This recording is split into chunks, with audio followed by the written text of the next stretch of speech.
Welcome back to Healthy Living Florida Style. I'm Jermaine. Florida summers are great, but they are hot and humid.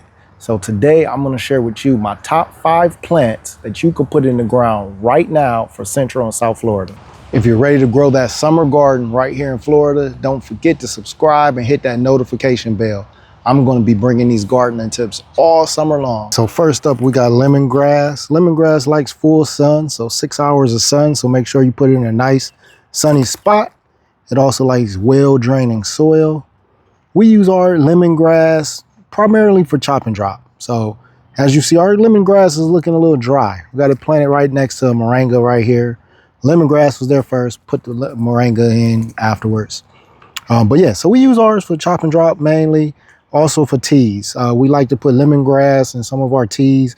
A lot of the teas that don't have the best taste, like your soursop and even your moringa, you know, like things that don't have the greatest taste, you know, katuk. Add some lemongrass in there. It's going to help improve that taste.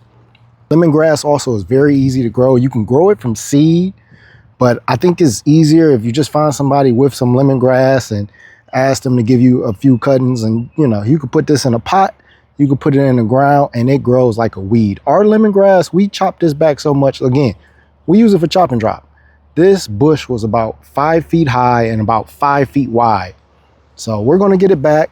So we're going to need it for the brunt part of this summer. So we're going to water it today, get it back all nice and green, let it grow back so it could be ready for us come July, and we could put it down and use it as some mulch. Lemongrass, easy to grow.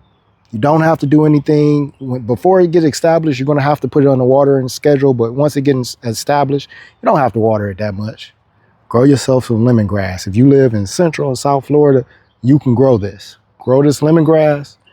Thank me later. Next we have up is our Everglades tomato plant. These plants prefer full sun, at least 6 hours a day of sun, and they also like well-drained soil. This plant is excellent to plant in Central and South Florida because not only is it a heavy producer, it thrives on the sun. You cannot take this plant out and it grows so quickly. When I first planted this little bitty plant, it actually had 3 little tomatoes on it when I planted this, a little tiny thing, just a couple weeks ago. And this is exactly 2 weeks of growth. Give them a trellis to let them grow out. I like them getting bushy like this.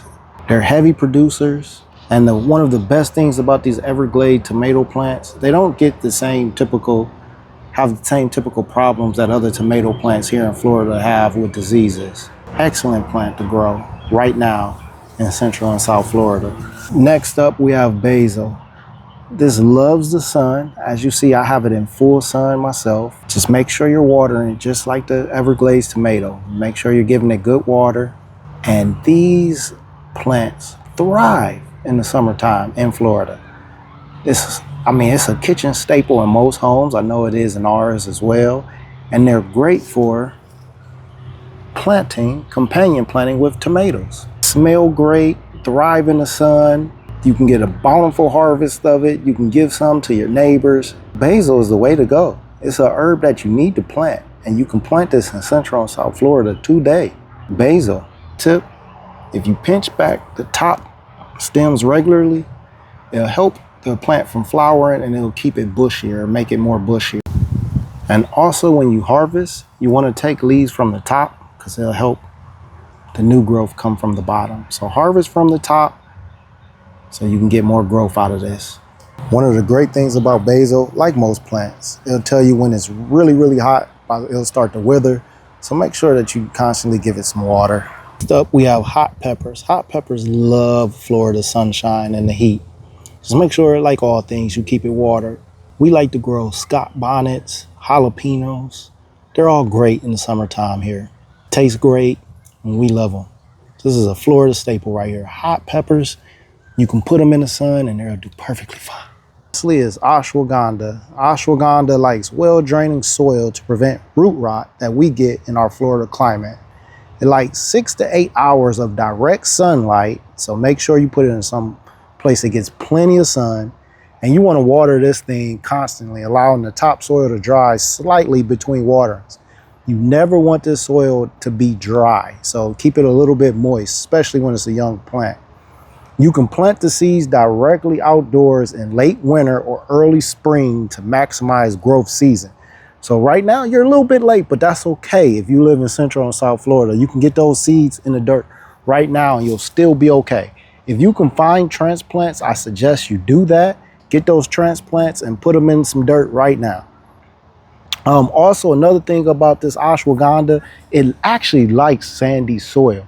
So when you're putting it in a grow bag like myself, you might want to mix it with some perlite and a little bit of sand. You want this soil to be really airy and really dry like this, but keep it moist with that water. Plenty of sunlight. Ashwagandha is great to grow right now. The medicinal properties of ashwagandha is just, oh, it is so many. So grow yourself some ashwagandha. Those are my top 5 plants that I will put in the ground right now in Central and South Florida for the summertime. I would love to hear what you're planting right now. So in the comments below, let me know what you're planting in your raised beds or in your grow bags this summer.